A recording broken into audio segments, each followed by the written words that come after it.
खबर मध्य प्रदेश देख रहे हैं आप। लोकमंच न्यूज में आपका स्वागत है। मैं हूं आपके साथ सुरभि राजपूत। बुलेटिन की शुरुआत करेंगे और सबसे पहले बात करेंगे मध्य प्रदेश के अनूपपुर की। कार्यक्रम की अध्यक्षता पूर्व नगर पालिका अध्यक्ष आम प्रकाश द्विवेदी ने किया। मुख्य अतिथि के रूप में मंत्री बिसाहू लाल सिंह, खाद्य नागरिक आपूर्ति एवं उपभोक्ता संरक्षण मंत्री मध्य प्रदेश शासन रईस खान, वक्फ बोर्ड जिला अध्यक्ष अनूपपुर, भाजपा जिला अध्यक्ष ब्रजेश गौतम और स्वर्गीय रामचंद्र नायडू के पत्नी और बच्चों की उपस्थिति में स्वर्गीय श्री रामचंद्र नायडू पत्रकार की स्मृति पर कोरोना योद्धाओं, समाजसेवी, डॉक्टर, आरक्षक, लैबकर्मी, स्टाफ नर्स, ड्राइवर, सफाई कर्मी, रक्तदान कराने वाली संस्था के सदस्यों को सम्मानित किया गया है। मैं आप लोगों को बहुत बहुत धन्यवाद देता हूँ कि आपने ऐसे कार्यकर्ताओं को सम्मान किया जो समाज के हित में अपनी अहम भूमिका निभाए, चाहे पत्रकारों से, हमारे ड्राइवरों से, नर्सों, ये कायदे से हमें करना चाहिए। और मैं कह रहा था कि भाई हम करेंगे, पर अब कुछ उस तरह की होगा फिर भी आपने बहुत अच्छा कार्यक्रम रखा, इसके लिए आप सब लोगों को बहुत बहुत बधाई। तो खबर अशोकनगर से है, जहां पर क्षेत्र विधायक जजपाल सिंह जज्जी ने रेलवे स्टेशन स्थित 100 फुट ऊंचे राष्ट्रीय ध्वज के नीचे राष्ट्रीय गीत और राष्ट्रीय गान किया। इस दौरान उन्होंने कहा कि पछाड़ क्लब के सभी सदस्य दृढ़ संकल्पित हैं, किसी भी परिस्थिति में राष्ट्रीय गीत और राष्ट्रीय गान नहीं रोका जाएगा। विधायक ने जिले वासियों को मित्रता दिवस की बधाई देते हुए कहा है कि मित्र बिना जीवन अधूरा होता है, मित्र ही जिंदगी है, इसलिए अच्छे मित्र होना बेहद ही जरूरी है।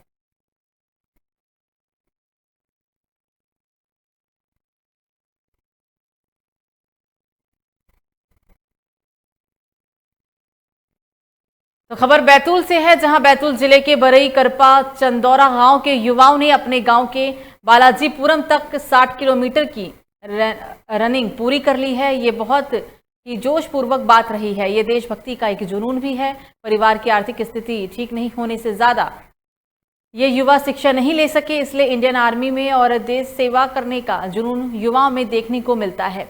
यही नहीं, बरई गांव के युवा बारिश, ठंड और गर्मी के समय में भी मेहनत करते हैं। पूरे वर्ष में 12 महीने बरई गांव के युवा जी जान से इंडियन आर्मी में भर्ती होने के लिए तैयारी करते हैं।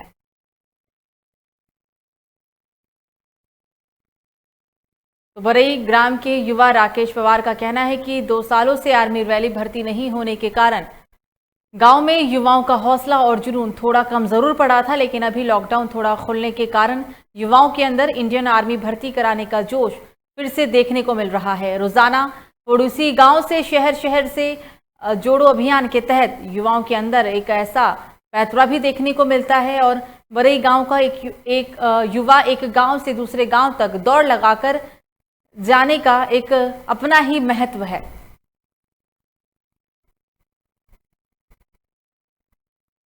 तो सावन सोमवार में ओम साई कांवरिया संघ, जो कि हर वर्ष बाबा बैजनाथ धाम के लिए जाते थे, लेकिन कोरोना महामारी के कारण इस साल प्रतिबंधित है, जिसके कारण आज ओम साई कांवरिया संघ के अध्यक्ष संजीव खंडेलवाल के नेतृत्व में 1 अगस्त रविवार को पालीनगर से कांवड़िया का दल अमरकंटक धाम के लिए सुबह 9 बजे कांवड़ियों का जत्था अमरकंटक के लिए रवाना हुआ है, जहां संघ के अध्यक्ष संजीव खंडेलवाल ने सभी कांवड़ियों को तिलक लगाकर गमछा पहनाकर स्वागत किया।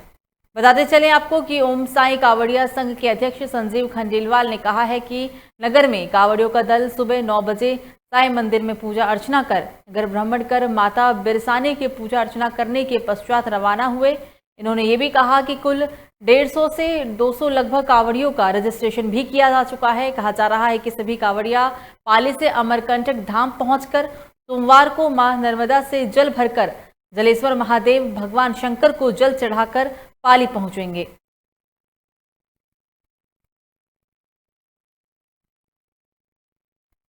तो अशोकनगर जिले की चंदेरी तहसील अपने अलग ही अंदाज के लिए देश भर में जानी जाती है। फिर यहाँ की साड़ी हो या फिर पहाड़ों से घिरे सिद्ध स्थान, जहां बारिश के मौसम में हरियाली की चादर ओढ़ लिया जाता है, जो यहाँ के प्राकृतिक सौंदर्य और भी एक अनोखा चार चांद लगा देता है। चंदेरी से लगभग 5-6 किलोमीटर दूर सिद्ध स्थान कटौती खो और मालन खो पर प्राकृतिक झरनों का लुत्फ उठाने दूर दराज से लोग पहुंचते हैं, साथ ही प्रकृति की इस हरियाली का आनंद भी लेते हैं। लेकिन अगर सुरक्षा की दृष्टि से देखा जाए तो यहाँ कोई भी इंतजाम नहीं किए गए हैं और ना ही आने जाने का रास्ता ही कोई सही से बना हुआ है, जिस कारण से लोगों को काफी परेशानियों का सामना करना पड़ता है।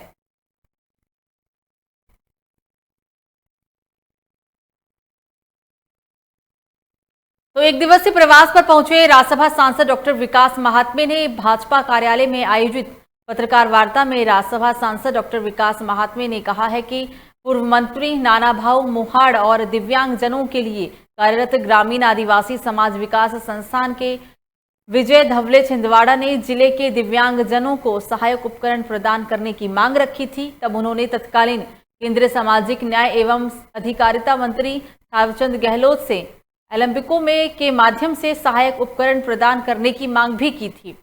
केंद्रीय मंत्री थावरचंद गहलोत ने ओलंपिकों को निर्देश देकर जनवरी 2020 में छिंदवाड़ा जिले के दिव्यांगजनों के प्रशिक्षण शिविर का आयोजन भी कराया था।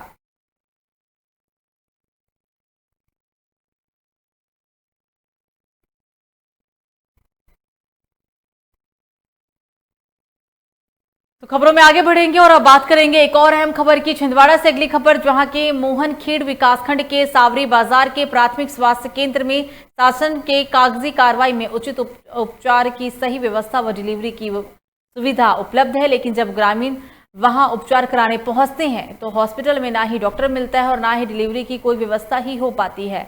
मजबूरी बस ग्रामीणों को उपचार के लिए झोलाछाप डॉक्टर की शरण लेना पड़ता है। कई बार इसकी शिकायत ग्रामीणों ने उच्च अधिकारियों से भी की थी, लेकिन किसी भी प्रकार से कोई भी कार्रवाई फिलहाल नहीं की गई।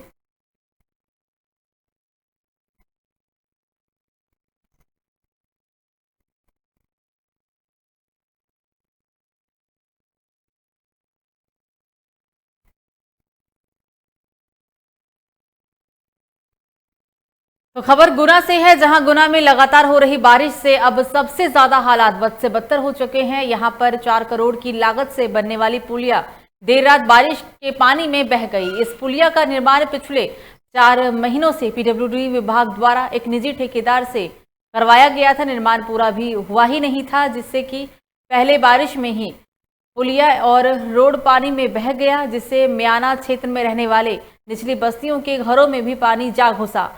1 दर्जन से अधिक लोगों ने शासकीय स्कूल में शरण ली है। प्रशासनिक तौर पर अभी तक इस गांव में कोई भी अधिकारी और ग्रामीणों का सुध लेने के लिए नहीं पहुंचा। फिलहाल हो रही बारिश से कई रास्ते पूरी तरीके से बंद हैं। ग्रामीण क्षेत्र में ये सारा रास्ता डाला गया था छापर के लाने। इस रास्ता से कम 1000-1500 की बस्ती वाले लोग गुजरते हैं, लेकिन बारिश के कारण इस पुलिया पे भारी मात्रा में पानी जा रहा है। और यहाँ पर पास में मणि माता का मंदिर भी है, जिस पर 200 से 150 श्रद्धालु रोजाना इस मंदिर पर जाते हैं, लेकिन अब उनके लाने कहीं पर भी पानी की वजह से निकलने के लाने जगह नहीं है। ठेकेदार ने अधूरा काम छोड़कर अपना चला गया यहाँ से, और इसमें ना ही एक पाइप डाला जिससे कि पानी निकलकर श्रद्धालु मंदिर जा सके। तो वही होशंगाबाद जिले में पुलिस को एक बड़ी कामयाबी हाथ लगी। आपको बता दें, थाना शिवपुर पुलिस ने किसानों से धोखाधड़ी कर हड़प ली गई 4 ट्रैक्टर ट्रॉली को बरामद किया है। थाना प्रभारी मोनिका सिंह की टीम ने 4 किसानों के ट्रैक्टर ट्रॉली की बरामदगी कर आरोपी को भी गिरफ्तार किया। थाना प्रभारी ने कहा है कि 24 जुलाई को फरियादी ने मामले में रिपोर्ट दर्ज कराई थी, जिसके बाद पुलिस ने कार्रवाई करते हुए आरोपी को गिरफ्तार किया।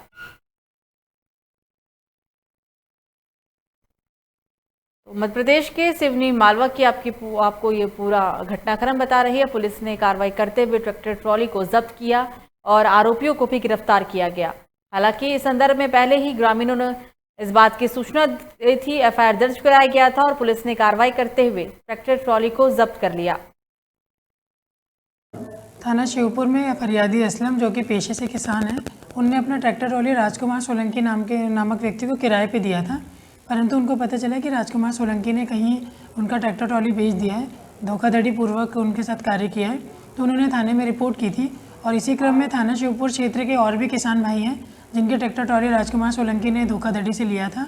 तो हमने राजकुमार सोलंकी को एक टीम बना के पकड़ा और उसे पूरे जो अपने यहाँ के एफआईआर है उनमें वर्णित 4 ट्रैक्टर और 4 ट्रॉली को बरामदगी की है।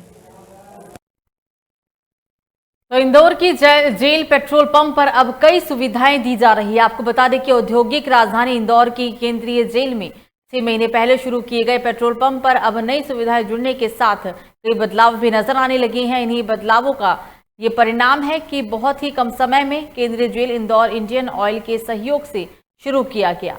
आपको बता दें कि जेल का पेट्रोल पंप इंदौर का सबसे बेहतर, आधुनिक और सुविधाजनक पेट्रोल पंप बन चुका है।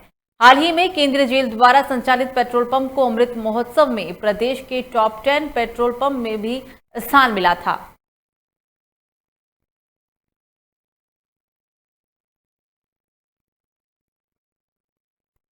तो खबर जबलपुर से है, जहां लगातार फर्जी पत्रकार बनकर अवैध वसूली और अनैतिक कार्यों में फंसाकर लोगों से लाखों रुपए वसूलने वाले फर्जी पत्रकारों को मदन महल पुलिस ने गिरफ्तार किया है। उनके अन्य साथियों की पुलिस लगातार तलाशी भी कर रही है। मदन महल पुलिस ने महिला की शिकायत पर कार्रवाई की, साथ ही फर्जी गिरफ्तार पत्रकारों से अवैध वसूली को लेकर पुलिस सघन लगातार पूछताछ भी करती नजर आई।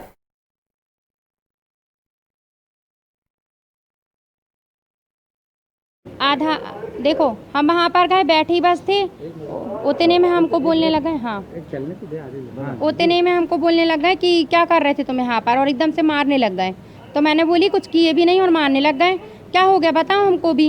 तो वहाँ से 2 लड़कों को भगा दिया उसने, जो उधर पे क्या कर रहा था पता नहीं मुझे। और 21,000 मेरे से बोलता पर्चे पत्र दिखा, आधार कार्ड। तो मैंने बोली गाड़ी में है, तो मेरी गाड़ी की चाबी निकाली, 21,000 रुपये निकाल लिया। और एक जो मेरे साथ लड़का आया हुआ था, वो किसी विषय में भी नहीं आया था, बस मेरे साथ आया हुआ था, तो उससे 35,000 रुपये ले लिए इन लोगों ने। और ना कोई महिला नहीं आई हम लोग को पकड़ने के लिए, ना कोई, क्योंकि हम लोग कोई उसमें ही नहीं थे। और फालतू की वीडियो बोल रहे हैं कि ये लोग सेक्स रैकेट चलाते हैं, और हम लोग सेक्स रैकेट क्यों चलाएंगे ये बताओ। और कोई महिला नहीं आई, कोई जेंट्स वो नहीं आया। मदनमहल थाने में हमें एक शिकायत आई थी कि कुछ लोग एक घर में घुसे हैं और ज़बरदस्ती वहाँ जाकर वीडियो बनाने लगे, और अशोभनीय वीडियो उन्होंने बनाया और गाली गलौज मारपीट करने लगे। तो और वहाँ पर जो महिलाएं उपस्थित थी उनसे पैसे की मांग भी करने लगे उनसे। तो इसका तत्काल संज्ञान लेते हुए हमारे इसकी जांच की और ऐसे लोगों पर अपराध पंजीबद्ध किया है, जिसमें धारा 452, 327, 323, 294, 147, 148, 354 कक्ष के अंतर्गत अपराध पंजीबद्ध किया। इसमें धीरे धीरे सामने आया कि इसमें जो लोग इन्वॉल्व हैं वो लोग फर्जी जो हमारे फेमस न्यूज़ चैनल हैं उनके से मिलते जुलते माइक का उपयोग करके और लोगों को ब्लैकमेल करते हैं और लोगों से पैसों की मांग करते हैं। तो इस प्रकरण में भी इन्होंने यही किया है, और इसमें 9 लोगों की गिरफ्तारी अभी तक हो चुकी है, जिसमें जेपी सिंह, विवेक मिश्रा, पंकज गुप्ता और इसमें कोमल पटेल, प्रेम सिंह लोधी, बादल पटेल, बबला थोरात, अंकित श्रीवास्तव हैं। और इसमें अन्य भी लोगों की जांच की जा रही है, इनका PR लेकर इनसे पूछताछ की जाए। तो जबलपुर ओमती थाना अंतर्गत में नकली सामान बेचने का मामला सामने आया है, जहां एक दुकान पर नकली सामान बेचने का आरोप लगा है, जो JBL नामक कंपनी के नाम पर ब्रांड लगाकर नकली सामान को बेचते हुए पकड़ा गया। कंपनी के रिप्रेजेंटेटिव ने इस बात की शिकायत भी दर्ज कराई। जबलपुर में जितने भी दुकानदार नकली सामान बेच रहे हैं उनके खिलाफ कॉपीराइट एक्ट और ट्रेडमार्क एक्ट के तहत गिरफ्तार करके नकली सामान को जब्त कर लिया गया।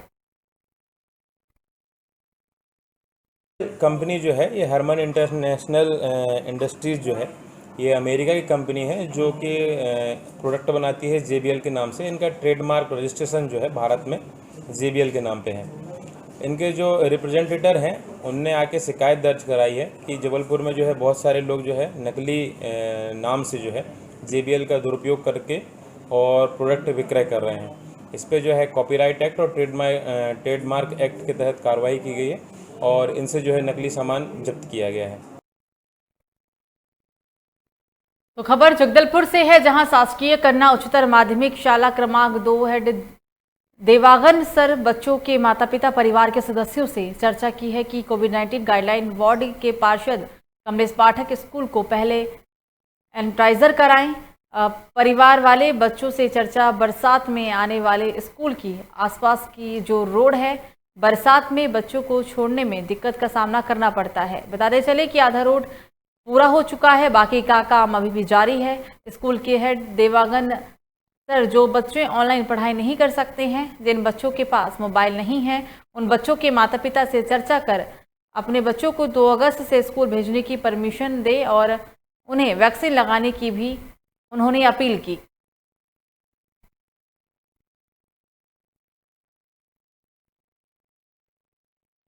तो नगर परिषद पंधाना द्वारा गांधी चौक में एक शिविर आयोजित कर पथ विक्रेताओं के नए रजिस्ट्रेशन हेतु पंजीयन शिविर का आयोजन किया गया, जिसमें फेरी लगाकर फुटपाथ पर व्यवसाय करने वालों के नए रजिस्ट्रेशन भी किए जा रहे हैं। नगर परिषद पंधाना की योजना प्रभारी रूली सिटोले ने कहा है कि पीएम स्वनिधि योजना के तहत ही पथ विक्रेता जिन्हें पहली बार पीएम स्वनिधि ऋण 10,000 प्राप्त हुआ था एवं उनके द्वारा बैंक लोन की भरपाई की जा चुकी है, उन्हें दूसरी बार पंजीयन कर बैंक से 20,000 लोन दिया गया और पथ विक्रेताओं के शिविर के माध्यम से लाइसेंस भी बनाए जा रहे हैं।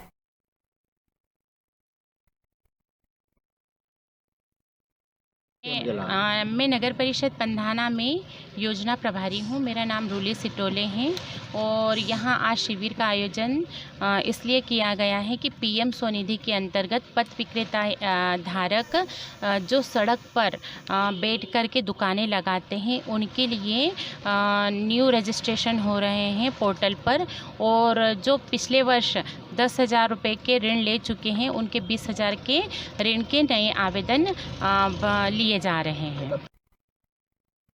तो मुरैना में पुलिस को एक बड़ी सफलता हाथ लगी। नुरवादा पुलिस ने मुखबिर की सूचना पर गांजा तस्कर को गिरफ्तार किया। पुलिस ने नदी के पुल पर एम्बुलेंस लगाकर लग्जरी वाहन को कब्जे में लिया। बताया जा रहा है कि ये आंध्र प्रदेश से दिल्ली की ओर 25 किलो गांजा कार के अंदर छिपाकर ले जाया जा रहा था।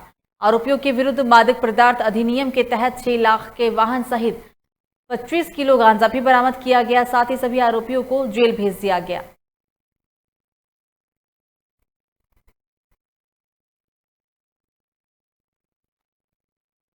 तो खबर पन्ना के बुंदेलखंड से है, जहां बुंदेलखंड में आज भी धन खादने और अंधविश्वास का खेल लगातार जारी है। कुछ ऐसा ही एक मामला पन्ना जिले में कुछ दिन पहले ही सामने आया था, जहां पर अमानगंज के ग्राम पाछा के 4 मजदूरों को गड़ाधन खोजने के लिए पन्ना के ग्राम मकरा में एक शिक्षक रातों रात ले गया और धन खोजने के चक्कर में एक व्यक्ति की रहस्यमय तरीके से मौत भी हो गई थी और एक व्यक्ति गंभीर रूप से घायल हुआ था।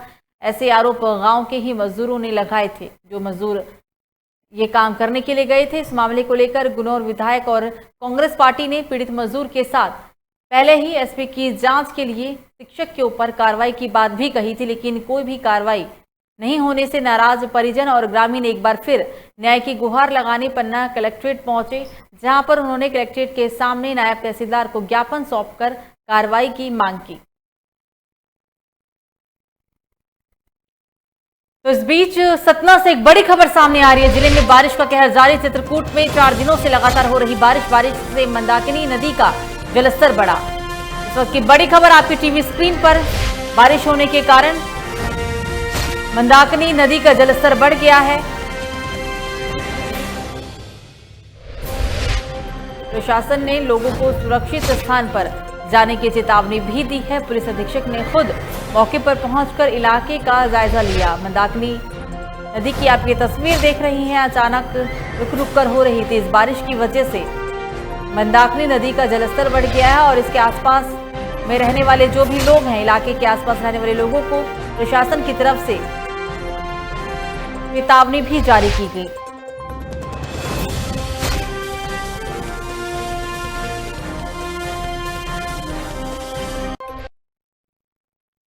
तो खबर सरगुजा से है, जहां संगीत की जान कहे जाने वाले मोहम्मद रफ़ी, जो कि कई पुरस्कार से नवाजे जा चुके हैं, कई हजार गाने गाकर लोगों के दिलों में बसे रफ़ी साहब की याद में कल सीतापुर में आयोजक दिदेश सिंह के नेतृत्व में रफ़ी नाइट का आयोजन किया गया, जिसमें ग्रामीण अंचल के कई कलाकारों ने अपनी प्रस्तुति दी। सरगुजा की शान GTV सारेगामा शो में अपनी पहचान बनाने वाले छोटे कलाकार प्रियांशु मिश्रा ने भी अपनी गायकी से लोगों के दिल को जीत लिया। ग्रामीण अंचल के कलाकारों के लिए ऐसी शुरुआत की गई है जिससे कि उनकी प्रतिभा बाहर निकल कर आए। और कार्यक्रम में जिले उपाध्यक्ष शैलेश सिंह ने कई अच्छी बातें भी कही है। खबरों में आगे बढ़ेंगे और अब बात करेंगे एक और बड़ी खबर की, जो कि टीकमगढ़ से ही सामने आ रही है। जिले में भीषण सड़क हादसे में एक की मौत, एक घायल। हादसे का वीडियो सामने आया है। ट्रैक्टर ट्रॉली के पीछे रखे सरिये से व्यक्ति की जान चली गई। पुलिस ने ट्रैक्टर सहित चालक को भी गिरफ्तार किया। हादसे में एक व्यक्ति की मौत हुई है, एक व्यक्ति गंभीर रूप से घायल।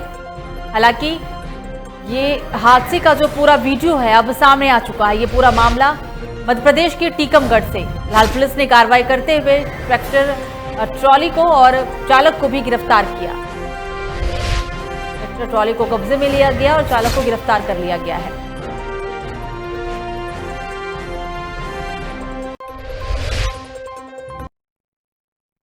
खबर विदिशा से है, जहां के कार्यालय परिसर के बाहर बैठे जिले पंचायत सचिव और रोजगार सहायक अपनी मांगों को लेकर हड़ताल के 13वें दिन अखंड रामायण पाठ का शुभारंभ कर रही है, ताकि सरकार को उनकी मांगों पर विचार करने की सद्बुद्धि मिल सके। आपको बता दें कि मंगलवार को यही संघ सुंदरकांड का पाठ मुख्यमंत्री शिवराज सिंह चौहान की सद्बुद्धि के लिए करवा रहा था और अब आज रामायण का पाठ कराया गया।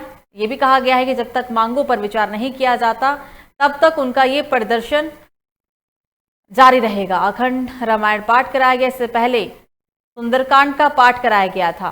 मध्य प्रदेश के विदिशा से आप ये पूरी तस्वीर देख रही है। सरकार को सद्बुद्धि मिले, इसके लिए आज हड़तालकारियों ने, जो हड़ताल में लोग बैठे हुए हैं, वो रामायण का पाठ कराते हुए नजर आए। मध्य प्रदेश पंचायत एवं ग्रामीण विकास विभाग संयुक्त मोर्चा के तत्वावधान में 22 तारीख से अनिश्चितकालीन हड़ताल की जा रही है। विगत दिनों में हमने मध्य प्रदेश के मुख्यमंत्री जी की सद्बुद्धि के लिए हमने सुंदरकांड आयोजन कर रखा था मंगलवार को। आज हमने शनिवार को रामचरितमानस का पाठ रखा है, ताकि भगवान सीएम साहब को सद्बुद्धि दें, ताकि वे हमारी मांगों पर विचार कर सकें। हम सरकार से अनार्थिक मांगे मान रहे हैं। अनार्थिक मांगे हैं हमारी, कोई ज़्यादा विशेष मांगे नहीं है। हम सरकार पे आर्थिक बोझ नहीं डालना चाहते हैं। हम सरकार का समर्थन करते हैं कि वो हमारी अनार्थिक मांगे मान लें। हम आर्थिक रूप से उनसे बोलते हैं कि कोई दिक्कत नहीं है, अगले साल बजट तक कर दें, हमें कोई दिक्कत नहीं है। तो मिशन 2022 को लेकर सियासत तेज हो गई है। बीजेपी, बसपा, कांग्रेस के साथ साथ अब सपा भी पूरे दमखम के साथ चुनाव मैदान में कूद पड़ी है।